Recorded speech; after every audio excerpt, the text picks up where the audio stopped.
Hello everyone, I'm Dr. Aruna Kalra. Today we are going to discuss birth plan. So what is birth plan? First thing is that as soon as you reach 36 weeks, your presentation of your baby is more or less fixed. So what is presentation? Presentation is head is down or feet is down. So once we know that head is down, we have reached 36 weeks, which is just 4 weeks before our expected date of delivery. From there onwards, we can go into labor anytime. And that is why we need to know what are the signs of labor. If I go into labor, what to expect? To whom to call, where to reach, what to expect when I am in labor room. And every first mother is totally naive, they do not know anything. In our previous generations, they never wanted to know, or they were anyway ignorant about it. Now we are totally educated and we want to know what is going to happen during labor and how it will progress, how many hours it is going to take. So what are the signs of labor? First thing is what are the signs? When should I go to the hospital? One is emergent sign of labor, which is like if you are sitting and you broke your water, which is like you're wet till your feet, and if you're lying down, mattress or bedsheet is wet. If this happens, it is an emergent sign. You have to come to the hospital because water is broke. Now we have to give you, if you do not go into labor within few hours, we have to give you artificial labor pains. And believe me, with premature rupture of membrane also, like after 36 weeks, 90% deliver normally. So we should not think that if I have ruptured prematurely, I might not go into natural birth, vaginal delivery. We have to see what is the color of your water, because it can be red, it can be greenish, which is meconium or potty colored. Okay. So if we are sure that it is clear, baby is breathing normally, baby has not passed stool, or placenta is not separated, it is not blood stained, we are relieved, and then we are okay. Within half an hour we would see. If you go into labor, good. If you do not go into labor, we would augment your labor. So first sign is leaking. Second sign is show. Show is mucus blood stained discharge, which comes out. It can be 48 hours prior to your normal labor, starting of labor, or it can be a week or 2 weeks before labor. So the baby is okay if the water breaks, because they don't breathe inside, right? They breathe inside. Okay, they breathe inside, and till water is there inside, they would be breathing normally. Okay, and there is a huge liters of water, and even if it is continuously draining, baby is okay inside. Baby would be able to breathe, move, everything. And if you have also question, please you can ask him. Say like if your water breaks and like you don't exactly get to know, your body gets more prone to infections and something. Yeah, there is a limit of time. Like if it goes beyond, so one thing is we start antibiotics immediately once you go in PROM or premature rupture of membrane.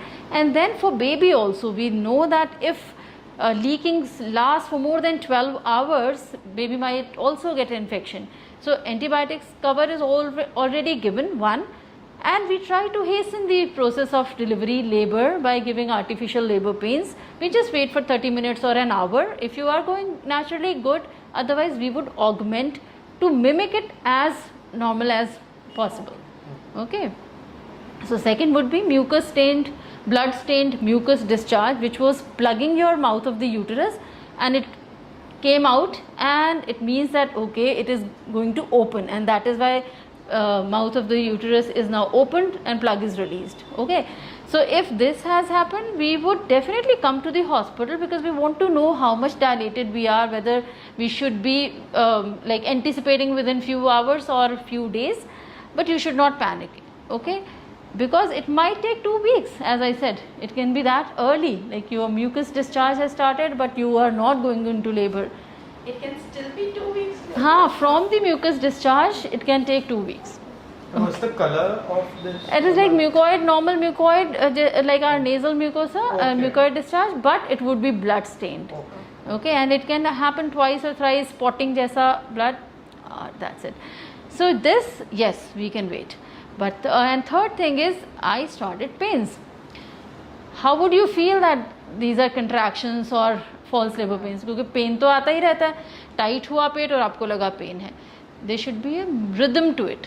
एक music है, एक rhythm है कि आपको हर 10 या 15 minute पे tight लग रहा है, और वो टाइटनेस अपने आप से ठीक नहीं होती है. जैसे कई लोग कहते हैं कि मैं पॉटी गई तो मेरा ठीक हो गया, कोई कहते हैं गैस पास हुआ तो ठीक हो गया, या कोई कहा कि मैं सो गई and then I was okay.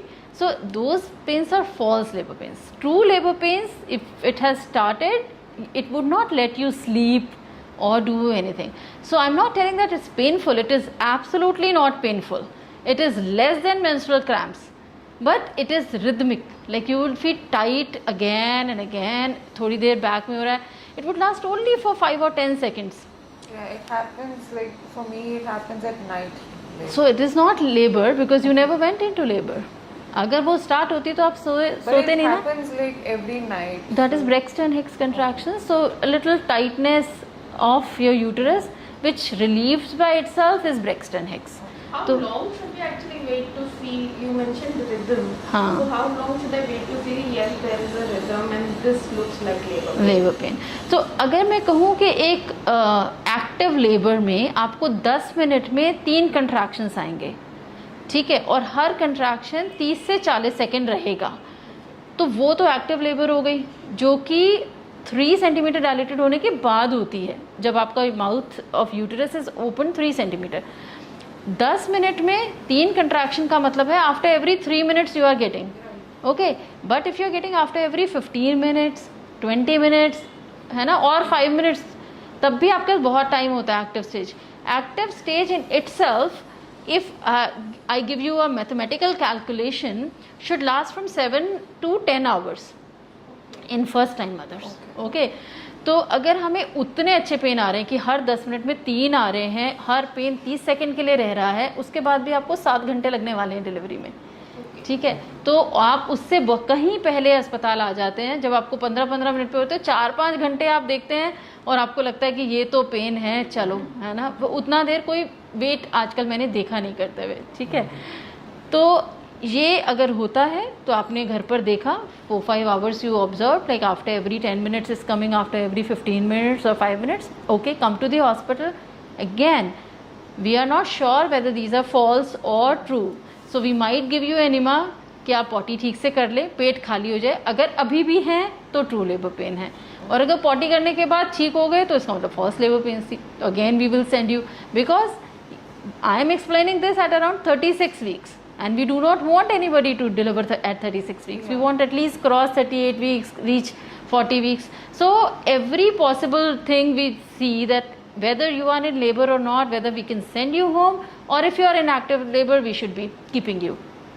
Again, if you say a little liquidy discharge is there but it is not leaking, we would send you home. So 3 signs of labor which you should remember. And now once you know that you are in labor, and I'm telling you should have your birth plan ready with you. This is a form I'll be giving you to you, and you'll read this. It is like your birthing experience. How would you want it? With whom would you want it? And what are you expecting? Okay. So if I'm in labor, whether I'll be able to eat, because it can be how many hours? Many hours. If I have to divide labor, it can be a latent phase, not so active phase, and an active phase of labor. Okay. So when it is latent phase, it can take any number of hours, 12 घंटे, 24 घंटे. Active stage तब होती है जब आप 3 centimetre dilate हो गए, उसके बाद 1 सेंटीमीटर पर आवर के हिसाब से आपका यूट्रस का माउथ खुलेगा, और 10 सेंटीमीटर जो बच्चे के सर का साइज़ होता है वहाँ तक पहुँचना है हमने. तो 3 से 10 7 घंटे हो गए, 3 से 1 सेंटीमीटर, ठीक है. उसके बाद 10 जब सेंटीमीटर हो गए आप, तो 2 घंटे और लगते हैं. बच्चा मोल्ड होता है, हेड मोल्ड होता है, और बर्थिंग जो हमारी पेल्विस है उसके अकॉर्डिंगली मोल्ड होकर निकलता है, ठीक है. रोटेशन होता है पूरा. अगर हमें जल्दी कुछ नहीं होती है, आप फुली डायलेटेड हो गए, हम फिर भी वेट करते हैं, let baby mould, let baby come to a normal position, पूरा रोटेट हो जाए, हेड पूरा अलाइनमेंट में आ जाए, तभी पुश करने के लिए कहते हैं। And pushes should be only 2 और 3, जब आपका बिल्कुल पेरिनियम पे आ गया है, पूरी तरीके से बच्चा रोटेट हो गया तब। तो 7 घंटे वो और 2 घंटे वो करके आपका ये लेबर हुआ। This is active labour, okay. In latent phase when you are not even 3 centimeter, it can be any number of hours, and that is why we want कि घर पर करके आइए, जल्दी मत आइए, इतने घंटे क्या करेंगे। But for some reason sometimes we have to admit you, like if we feel that cord was double around the neck, or amniotic fluid is less, or your high blood pressure, or twins, or so many reasons. So if we admit you in latent phase of labor for monitoring, and we are giving you induction drugs, like okay, to induce labor, if you have any of the indication, whether it's high BP or any, we have to induce labor artificially. तो हम क्या क्या anticipate कर रहे हैं? अब मैंने induce किया, मैं कितनी बार इंड्यूस कर सकती हूँ, कितनी बार आपको दवा लगेगी, क्या आप खाना खा पाएंगे, सॉफ्ट लेंगे कि सॉलिड लेंगे, इतने घंटे। अगर आप कह रही हैं कि 12 से 24 घंटे लगने वाले हैं, तो क्या मैं टीवी देख रही हूँ, म्यूज़िक सुन रही हूँ, चल रही हूँ, कि बेड पर पड़ी हूँ, है ना? तो ये सारी चीज़ें उस बर्थ प्लान में होती हैं। उसमें होता है कि how would you want to spend your time, you which music you would want to hear, which channel you would want to, and if you want to bring your own, please you are like most welcome। अपना entertainment खुद करना है। कौन सा partner चाहिए? सारा time ऐसा partner चाहिए जो कि परेशान होता रहे कि हो नहीं रहा, कितनी देर लगेगी, या ऐसा पार्टनर चाहिए जो आपको हंसाता रहे कि okay let's have patience. Normal delivery is all about patience. Patience doctor भी और पेशेंट भी रखे। सो टॉलरेंस की आजकल बात नहीं होती, because we have painless vaginal delivery, so it's not okay you have to tolerate this much labour pain. No, we are going to give you painless vaginal delivery if you wish to, if your threshold is good, whenever you would ask। मगर partner is very important. खाना पीना आपका चलता रहेगा। अगर आपको ज़्यादा pain आते हैं and you do not think के solids are okay, I would want to liquids, I want to have liquid, तो लिक्विड डाइट। चलना फिरना होना चाहिए। तो कई लोग मोबिलिटी चाहते हैं, कई लोग नहीं चाहते हैं। कई लोग कंटिन्यूस मॉनिटरिंग चाहते हैं, कई बार हमें कंटिन्यूस मॉनिटरिंग करनी पड़ती है बच्चे की, कई बार इंटरमिटेंट मॉनिटरिंग होती है। तो ये सारे पॉइंट्स के क्या मुझे कंटिन्यूस मॉनिटरिंग होगी? हम if you are normal, absolutely normal antenatal period, I would say नहीं, आपको हर 15 मिनट या आधे घंटे बाद बच्चे की धड़कन चेक करेंगे, and you are afterwards you are up to like अपने आप में जो एक्सरसाइज करनी है, बर्थिंग बॉल है, आपको स्क्वाट्स करना है, जो करना है करिए। And if you have any question please पूछते रहिए। तो ये सारी बातें हैं। फिर जब हम लेबर में होते हैं तो आपका कितनी बार पर वेजाइनल एग्जामिनेशन होगा? क्या आपने ये सोचा कि आप डॉक्टर से पूछें, आपको क्या ये आइडिया है कि आप लेबर में लेटे हुए हैं और आपका डायलिटेशन कैसे चेक करने आ रहा है कोई, है ना? आफ्टर 1 or 2 इंटरनल एग्जामिनेशन कि what is happening every, why are you doing this, why free. So internal examination is done after every 4 hours once you are 3 centimeter। As I said कि 1 घंटे में 1 सेंटीमीटर डायलेट होने वाले हो, तो 1 घंटे में नहीं होता है। 4 घंटे के बाद देखा जाता है कि 3 सेंटीमीटर से अब कितने सेंटीमीटर हो गए हैं, ठीक है? तो हर, because every time I will introduce finger there would be infection, है ना, even if we clean it with antiseptic and everything. तो पर वेजाइनल एग्जामिनेशन कितनी बार होगा आपको पता होना चाहिए। एजुकेटेड है, ऐसा नहीं कि हम सरकारी में लेटे हुए हैं, जैसे हम आपका हुआ या मेरा खुद का, I was doing my MBBS when I delivered, तो मुझे पता ही कुछ नहीं था। कोई भी आके कुछ भी एग्जामिन करके चला जा रहा है, और मेरी सीनियर HOD के अंडर में थी, और सीनियर रेजिडेंट जो जूनियर डॉक्टर होते हैं वो आ रहे हैं, कर रहे हैं, पेन में हूँ, कोई पूछने, और वैसे को पूछने नहीं आ रहा, कोई पार्टनर नहीं, ना माँ ना कोई और, because I was in government. तो वहाँ पर आप एक साथ 3 बेड्स में होते हैं, तो चाहे वो डॉक्टर्स भी हैं, तो 3 डॉक्टर थे हम लोग, किसी के साथ कोई पार्टनर नहीं था, तो you have to suffer by your own. Now days it is not the case, है ना? तो इतने घंटे के लेबर में आपको पता होना है कि आपकी कितनी बार वेजाइनल एग्जामिनेशन होगा। फिर हमें ये देखना है कि मुझे ये बताइए कि मुझे एपिजियोटमी दी जाएगी कि नहीं दी जाएगी, या मुझे किस तरीके का लेबर एनाल्जेसिया दिया जाएगा। मुझे पेनलेस अगर लेबर चाहिए, एक तो क्या चाहिए या नहीं चाहिए वो कौन डिसाइड करेगा, whether I will be the deciding factor और कोई और डिसाइड करने वाला है। तो पेन अगर मैं ये कहूँ कि 3 सेंटीमीटर के बाद ही शुरू होता है, हर एक का थ्रेशोल्ड फ़र्क होता है पेन का, हर एक को ऑफ़र नहीं किया जाता। अगर आपको लग रहा है कि this is till now it was okay but अब तो थोड़े ज़्यादा आ रहे हैं और मुझे नहीं लगता है, और फिर आप डॉक्टर से पूछेंगे ये ज़्यादा वाले कितने घंटे आने हैं, how much dilated I am right now. If doctor says कि यू आर 8 सेंटीमीटर, तो then there is no fun of taking epidural, क्योंकि अभी तो आप होने ही वाले हो जल्दी से। तो हम एंटोनॉक्स ले लें क्या, वो एक गैस है इनहेलेशनल जो कि हर पेन में आपका पेन डैम्पन कर देती है। तो इट वुड डिपेंड अपॉन कि कौन सी स्टेज पर हैं आप लेबर की, कितना डायलिटेशन है, आपका थ्रेशोल्ड कितना है, और बेबी का हेड कितना नीचे है। मतलब एक्चुअली स्टेज पे बहुत फ़र्क पड़ता है। So this will be individual's call के it will be the doctor's call? हाँ, तो दोनों तरीके से है। जैसे कई लोग जिनको बहुत आइडिया होता है, जैसे जो सेकेंड टाइम मदर्स होती हैं जो मेरे पास आती हैं, जिनको कि पहले से ही आइडिया है, तो दे वुड कम एंड पहले एपिड्यूरल लगा दीजिएगा, पेन स्टार्ट होने से पहले एपिड्यूरल लगा, क्योंकि उन्होंने एपिड्यूरल लिया होता है। तो when we induce them this कि पहले एपिड्यूरल लगाइए, बाद में दर्द दीजिएगा, बाद में पीवी कीजिएगा, हमें नहीं कराना, ठीक है। या फिर किसी ने अगर वाटर बर्थ का एक्सपीरियंस किया होता है तो उन्हें पता होता है कि 5 सेंटीमीटर के बाद if you are going into good labour हम आपको वाटर पूल में लिटा देंगे और आप विद इन फ्यू आवर्स। मगर सेकेंड ग्रेविडा वालों को ज़्यादा आइडिया होता है, जो सेकेंड टाइम मदर्स होती हैं। अदरवाइज प्राइमरी जो पेशेंट होते हैं, अगर कोई बहुत ही ऑर्गेनिक तरीके से चाहता है, there are people who would like हमें कुछ वैक्सीनेशन नहीं चाहिए, कुछ आर्टिफिशियल नहीं चाहिए, I would want to go total organic, ऐसे भी लोग होते हैं। फिर उनमें फिर हमारा डिसीजन नहीं होता कि ठीक है whichever way you want you can do, but yes we are always there to guide you. If you say कि मुझे पेन हो रहे हैं, what would you suggest doctor, मुझे वो दे दीजिए जो आपको लगता है कि मैं टॉलरेट कर पाऊँ। तो yes, according to your stage of labour and your pain threshold कितना आ रहा है, हम लोग डिसाइड कर देते हैं कि अच्छा आपको एंटोनॉक्स ठीक रहेगा, you are going to deliver, you would do better. और एपिड्यूरल उनको जिनको कि बहुत लंबा लेबर चलने वाला है, तो हमें लगता है कि नहीं इतनी देर एंटोनॉक्स ले लेके भी ड्राई हो जाएगा माउथ, या थोड़ा सा ड्राउजी हो जाओगे आप, तो नहीं ले पाओगे, फिर हम एपिड्यूरल देते हैं। इट कैन लास्ट कितने भी घंटे। एपिड्यूरल का कोई वो नहीं है, उससे it's very fine catheter in your spinal cord के आउटर कॉलम में, और हम उसमें कंटिन्यूस दवा दिए जा सकते हैं।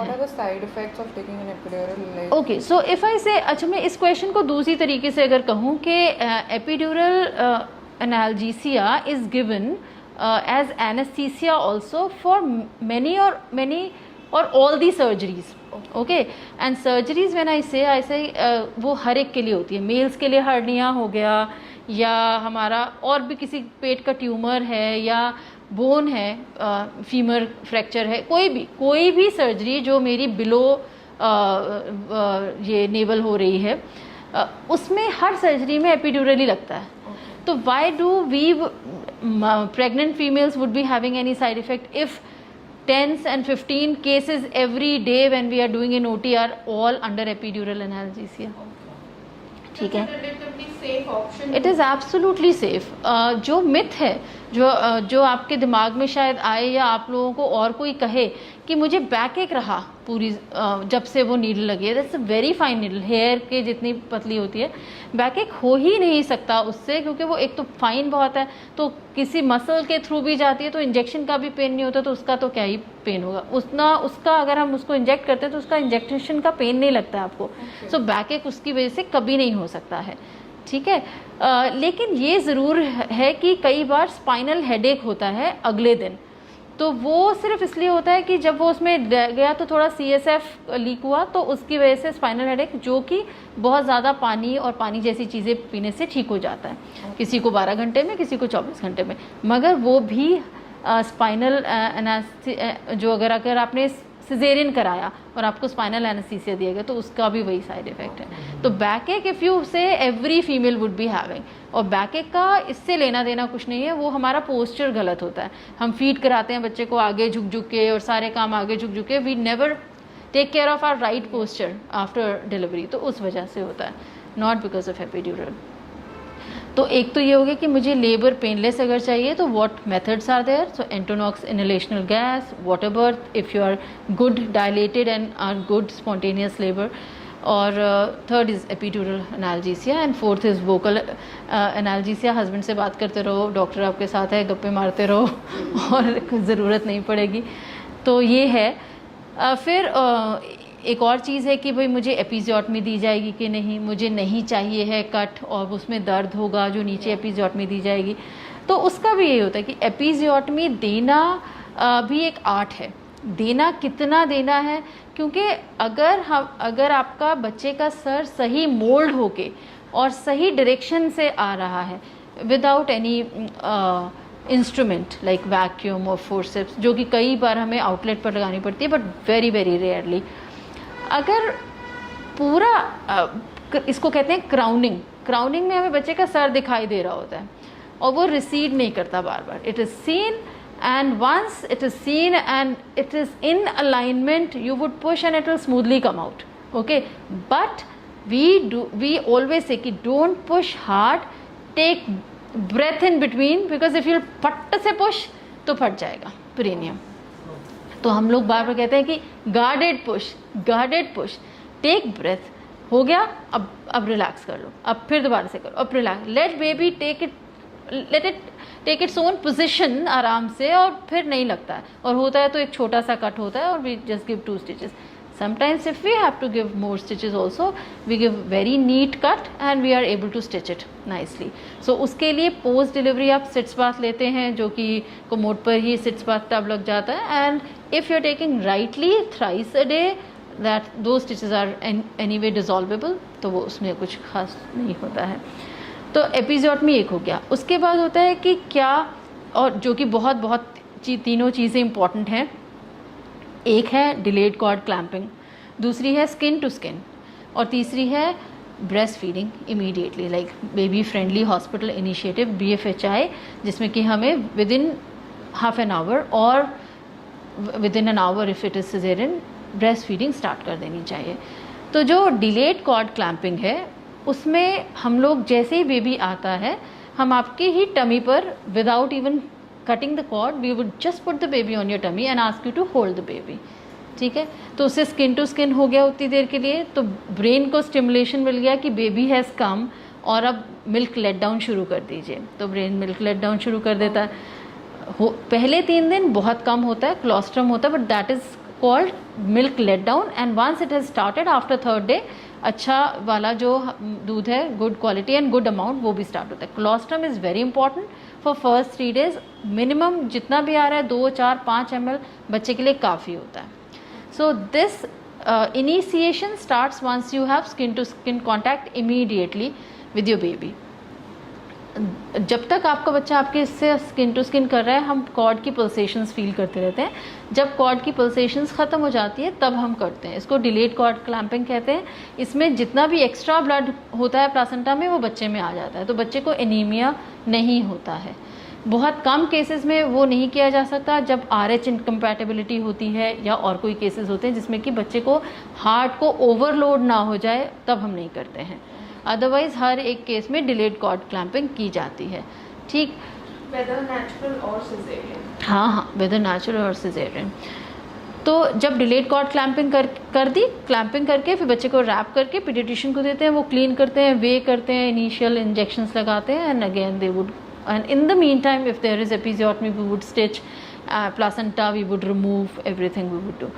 तो ये सारी चीज़ें हमें नहीं पता होती हैं, ठीक है? ये नहीं पता होता कि हमें किस तरीके से लेबर शुरू की जाएगी। अगर मैंने 40 वीक्स क्रॉस भी कर दिए और मैं 40 वीक्स तक पहुंच गई और लेबर नहीं शुरू हुई, तो मुझे कैसे लेबर दिया जाएगा? क्या वो बिल्कुल मिमिक करेगा स्पॉन्टेनियस या नॉर्मल लेबर जैसे, या उससे ज़्यादा दर्द होगा? ठीक है। आपने गाइडेड पुश कहा था, so how can we prepare for that? क्योंकि I think at that moment तो नहीं अपने आप को समझा सकते हैं। So how do we start preparing for that guided push? Okay. मैं एक जोक करूँगी यहाँ पे, ठीक है? जैसे स्विमिंग अगर करना चाहते हैं आप, तो कायदे पढ़ के, जैसे हम कहते हैं ना कुंजी या गाइड पढ़कर कभी नहीं सीख सकते। You have to go deep into the water and then float with bubbling, okay? हाँ, सो वहाँ पर हम होंगे, उस वक्त जब आप कर रहे होगे तो हम बताएंगे कि relax, take a breath, take a sip of water, we are here. और वहाँ पर जब हम होते हैं तो हम खुद भी मजाक करते रहते हैं सारा टाइम, जिससे कि पेशेंट का ध्यान डाइवर्टेड रहे, वो ये ना सोचे कि बस उसको पुश करना है। So we keep making fun of ourselves और समथिंग, तो वो सब कुछ रहता है और हम आपको बताते रहते हैं कि बस बस बस बस बस, and everybody would be laughing कि अरे अच्छे से हो रहा था, उसको बंद कर दिया। और समटाइम्स पेशेंट सेज कि मुझे पॉटी हो रही है, मुझे पॉटी हो रही है, हम कहते हैं हाँ हाँ करो करो, हमें देखनी है, हमें देखनी है, क्योंकि वो पुश वाला फील हो रहा था ना आपको, तो हम कहते हैं कि हाँ हाँ हाँ क्या खाया था, दिखाओ दिखाओ। So these are all labour room this thing. I take it you will take care. हाँ हाँ, so don't worry. So labour room में जो होता है वो एक अलग ही सीन होता है वहाँ पे सब कुछ खत्म हो जाता है, लाइक जो भी जैसे भी। और बाद में जब लेबरिंग पेशेंट जब बेबी होता है, शी वुड से कि oh my God I said so many things, sorry, और like it's okay, we just didn't mind whatever you said. तो जो अगर 36 हफ्ते से 40 हफ्ते तक लेबर में नहीं गया है, उसको डर ये होता है कि अब मुझे इंड्यूस किया जाएगा और वो नॉर्मल लेबर जो नेचुरल लेबर है उससे ज़्यादा पेन होंगे। तो ऐसा नहीं होता है। इंड्यूसिंग एजेंट्स जो होते हैं वो बहुत ही स्लोली लेबर स्टार्ट करते हैं, या वैजिनल क्रीम है या ओरल सबलिंगुअल टैबलेट्स हैं, वो इतनी स्लो करते हैं कि हम पहले उसको देते हैं, फिर 6 घंटे तक वेट करते रहते हैं कि पेन शुरू हो, फिर उसके बाद 6 घंटे नहीं होता, फिर अगला देते हैं, फिर वेट करते हैं। So we give quite a lot of time कि धीरे धीरे शुरू हो। और जब आप लेबर में चले जाते हैं उसके बाद भी क्राइटेरिया तो वही है कि 10 मिनट में 3 पेन नहीं आए और हर पेन 30 से 40 सेकेंड का नहीं है, तो कैसे लेबर होगी? उससे ज़्यादा हो जाएगा तो that is abnormal labour, that is called tachysystole. उससे ज़्यादा भी नहीं हो सकता, उससे कम भी नहीं हो सकता। तो we have to reach to that point. और बहुत ही ब्यूटीफुली उस ड्रिप को भी मॉनिटर किया जाता है, मिली ड्रॉप्स करके कि इतनी इतनी ड्रॉप्स ही जानी चाहिए कि आपको उतना ही पेन आए, उससे ज़्यादा भी ना आए और कम भी ना आए। तो वो तो पूरा ध्यान रखा जाता है कि आपकी जो लेबर है वो स्पॉन्टेनियस लेबर जैसा ही हो। अब नॉर्मल लेबर हो जाएगा, ज़्यादा पेन आने लग जाएंगे तो भी डिलीवरी नहीं हो सकती है। It has to be contractions, relaxation, because baby has to breathe in between. तो ऐसा नहीं कि हमने फट जल्दी जल्दी दे दिया तो यूट्रस का माउथ तो खुलने में उतना ही टाइम लेगा जितना लगे टाइम लेना है। आपने अगर बहुत ज़्यादा भी ऊपर से प्रेशर डाल दिया तो खुलेगा नहीं, तो फटेगा।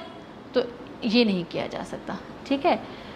तो ये तो हमारा पूरा बर्थिंग प्लान होता है, जिसमें कि हम कहते हैं कि हाँ अपना बर्थिंग बैग भी तैयार कर लें। और बर्थिंग बैग में essentials for baby and for yourself ऐसी लूज ड्रेसेस जो कि फ्रंट ओपन हो, जिससे आप ब्रेस्ट फीडिंग आसानी से करा पाएँ। और बहुत शॉल ये वो ऐसा, मतलब कुछ ऐसी चीज़ नहीं होनी चाहिए जो कि सामने गिर रही है और आप हटा रहे हैं, तो ईजी वेयर होना चाहिए।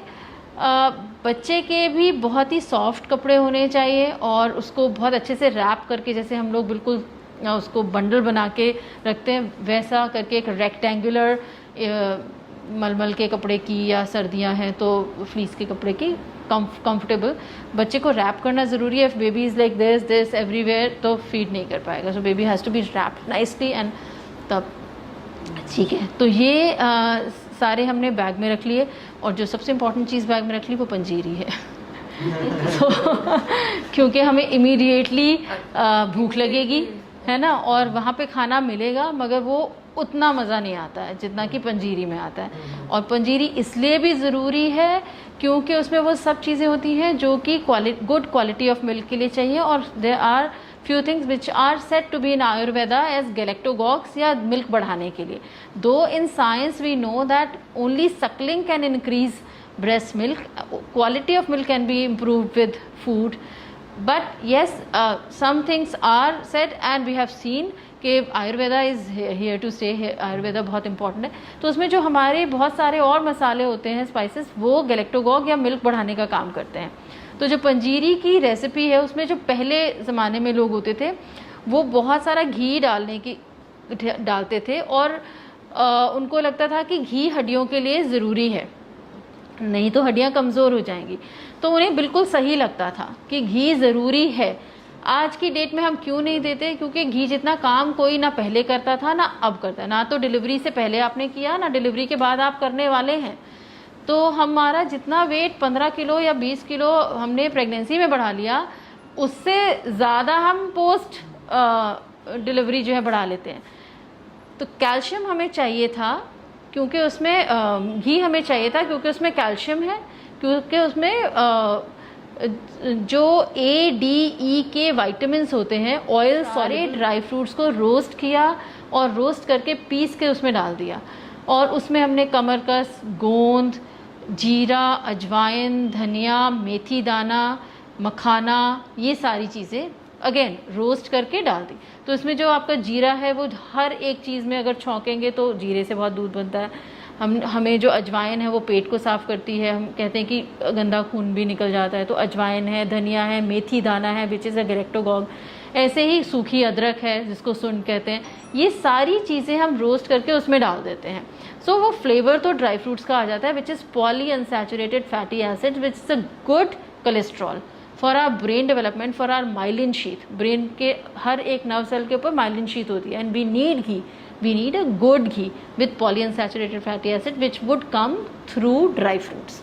ओके, तो इसकी पंजीरी बना ली और वो हमने अपने सूटकेस में डाल ली, क्योंकि अगर एक बार एडमिट हो गए तो बाहर से खाना लाने नहीं देंगे वो, और हमें पंजीरी खानी है सुबह शाम दूध के साथ, अच्छा दूध बनाने के लिए। तो ये सारी चीज़ें हम लोगों को पहले से ही प्रिपेयर करना होता है। So if you have any question, now you ask me.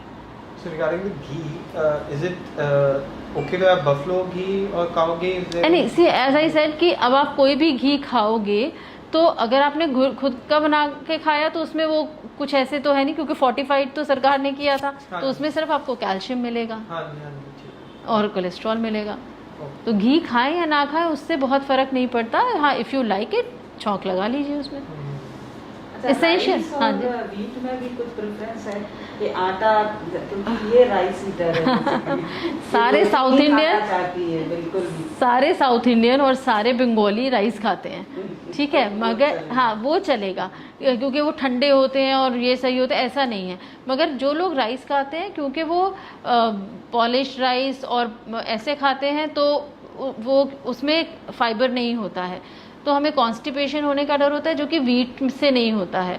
तो अगर कॉन्स्टिपेशन होता है तो पोस्ट डिलीवरी आपको फिशर और सारी चीज़ें, हेमोरॉइड्स डेवलप हो जाते हैं। तो if you have to have rice, have brown rice, मोटा वाला। ये दलिया इज़ बेस्ट। पोस्ट डिलीवरी दिन में 3 बार दलिया खाओ। तो दलिया, मीठा, नमकीन, हाँ, तरह का दलिया is दलिया best. खाते हैं। Okay, so after that you would be having many questions regarding breastfeeding. Okay, one thing I should take promise from you people कि टॉप फीड बिल्कुल नहीं देना।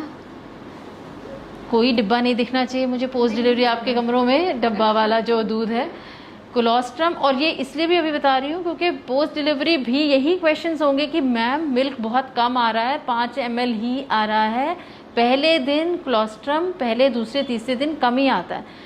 3 दिन का हमारा होमवर्क बच्चे को सकल कराना 24/7 is important for other milk to come from 3rd day, जो कि अच्छे से आएगा। और वो कम आता है क्योंकि वो भगवान ने उतना ही बनाया है, उतना ही काफ़ी है, लेकिन 24 घंटे करना है। जैसे पपी है, किटन है, उनके बच्चे पैदा होते ही सकल, कंटिन्यूस सकल करते हैं। हम तो नहीं कंटिन्यूस सकल कराते, हम तो या तो 2-2 घंटे पार करा रहे होते हैं। It should always be led by baby feeding. Baby has to decide if baby wants every 2 minutes, 5 minutes, 15 minutes, whatever, आपको देना ही देना है। डिमांड फीडिंग पहले 3 दिन अगर आपने अच्छे से दे दिया तो अगली बार 3rd, 4th डे से you would not be having any problem. But this is natural. Breast feeding हर एक को होती है अगर आप ठीक से कराते हो। ये क्वेश्चन डिलीट कर दो कि मुझे तो दिख नहीं रहा, आ नहीं रहा, बच्चा बहुत रो रहा है, सो नहीं रहा। ये 4 क्वेश्चन तो पूछने ही नहीं है, बोलने ही नहीं है, ठीक है। सो ब्रेस्ट फीडिंग के बाद आपको बहुत सारे ब्रेस्ट फीडिंग से रिलेटेड सवाल होंगे जो कि हम डेफिनेटली पोस्ट नीटली आपको एड्रेस करेंगे वो सारे। तो बर्थिंग प्लान जो है which is very very important for everybody to have, to know what is happening to, or what is going to happen to me, or what is labor, what is latent phase of labor, what is active phase of labor, what is episiotomy, or all those things. I believe that you should know. You should fill the form, take it from hospital. Arfa would help you out. Fill it, and if you have any doubt, ask me. Because you should not be ignorant about it. जैसे मुझे कभी कोई second time जब patient मिला जो कहीं और से डिलीवर होकर आया है और उससे अगर मैंने ये पूछा कि आपका सिजेरियन क्यों हुआ था, I am just asking a normal indication कि क्या कारण रहा कि सिजेरियन किया, दे हैव नो क्लू. दे उसे पता नहीं, डॉक्टर ने कर दिया. इनके डॉक्टर ने कुछ तो बताया होगा, आपका फेलियर ऑफ डिसेंट था, हेड नीचे नहीं आ रहा था, फेलियर ऑफ डायलिटेशन था, डायलेट नहीं हो रहा था, या फीटल डिस्ट्रेस था, या क्या था, फेलियर ऑफ इंडक्शन था, कहाँ फेल हुआ. क्योंकि if you are progressing well you would deliver, but if your doctor is saying that there is something, I have to take action immediately, because after every 4 hours if I did internal examination and you are still the same, it means there is failure of dilatation, head is not descending, you are not dilating, this is the reason, this is arrest of dilatation, was that the reason? And then they do not know. फिर हमें जाना पड़ता है, पूछे कितने घंटे labour pain हुए थे, कितनी बार पेन आ रहा था, and the whole, because why do I need all this history? If I have to go back and I have to deliver her normally vaginally, which is called vaginal birth after cesarean VBAC, I need to know कि वो कौन सी stage पर labour पे अटक गई थी. अगर वो बिल्कुल आउटलेट पर आकर बच्चा दिख रहा था और नहीं आया तो I would not want to give her trial this time, because पूरे ट्रायल के बाद आउटलेट ऑब्स्ट्रक्शन है तो फिर वही बेचारी उसको वहीं पर अटक गए. लेकिन अगर वहाँ पर फेलियर ऑफ डायलिटेशन या डिसेंट था तो आई हैव टू सी कि क्या रीज़न रहा होगा, और अगर वो रीज़न इस बार नहीं है तो I can give her VBAC. But if you have no idea और क्लू अबाउट इट तो कैसे होगा. एंड मैनी प्रीवियस, हमें पता है कि बहुत सारे लोगों से आप पूछा हमें तो पता ही नहीं क्या रीज़न था, हमें तो डॉक्टर ने कर दिया, उसने कहा कि अब तो ज़रूरी है.